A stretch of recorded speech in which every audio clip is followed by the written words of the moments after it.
Silver को लेके बड़ी न्यूज़ निकल के आ रही है। गवर्नमेंट ने सिल्वर के इंपोर्ट को जो फ्री ट्रेड था उस कैटेगरी से हटा के रिस्ट्रिक्टेड कैटेगरी के अंदर डाल दिया है। अब इसका मतलब क्या है और इससे सिल्वर के प्राइस पे क्या इम्पैक्ट पड़ेगा उसको समझने की कोशिश करते हैं। लेकिन उससे पहले हमें फॉलो कर लीजिएगा, वीडियो को शेयर ज़रूर करिएगा। यहाँ पर जो गवर्नमेंट है उस जो इमीडिएट इफेक्ट से अभी से ही आज की अपडेट है, जो भी सिल्वर को इंपोर्ट करोगे, जैसे पहले फ्री ट्रेड था उसके लिए कुछ भी आपको परमिशन नहीं लेनी पड़ती थी, अब उसको रिस्ट्रिक्टेड कैटेगरी के अंदर डाल दिया है। यानी कि अब आपको गवर्नमेंट से इंपोर्ट करने के लिए प्योर सिल्वर को यहाँ पर लाइसेंस लेना पड़ेगा। अब इससे इम्पैक्ट क्या होगा?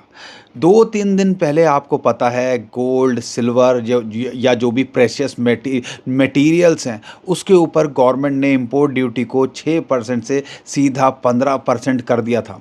उसकी वजह से गोल्ड और सिल्वर के अंदर एक इमीडिएटली इम्पैक्ट हाई जो है हमें देखने को मिला था। गोल्ड और सिल्वर के प्राइस के अंदर उछाल देखने को मिला था। अब इसके होने से इंडिया के अंदर तो रिस्ट्रिक्शन हो जाएगी, यानी कि अगर इंपोर्ट नहीं होगा तो थोड़ी स्केर्सिटी तो हो सकती है, क्योंकि सिल्वर यहाँ पर एक सेफ हेवन एसिड के अलावा इंडस्ट्रियल यूज़ के अंदर भी काम आता है।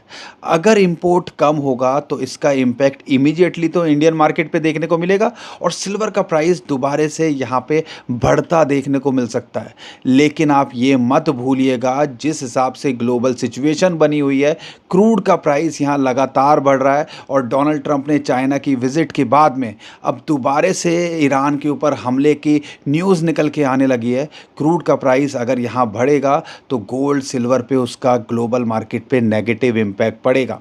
अगर ऐसा होगा तो आपको ये पता होना चाहिए कि यहाँ पर सिल्वर भी गिरता देखने को मिलेगा। एक और बात समझने की है, इंडिया जो है बड़ी मार्केट है, बड़ा इंपोर्टर है गोल्ड और सिल्वर का, और अगर यहाँ पर सप्लाई तो वैसी की वैसी है और अगर इंडिया ने इंपोर्ट करना बंद कर दिया या कम कर दिया तो ग्लोबल मार्केट के अंदर तो सप्लाई रहेगी, डिमांड एकदम से कम हो जाएगी।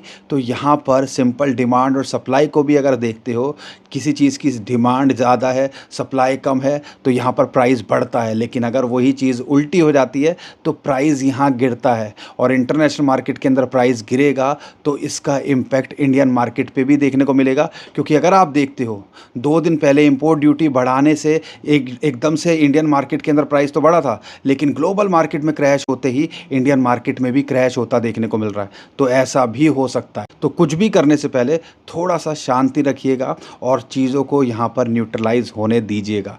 बाकी जो भी अपडेट आएगी मैं आपको करने की कोशिश करूँगा। हमें फॉलो कर लीजिए।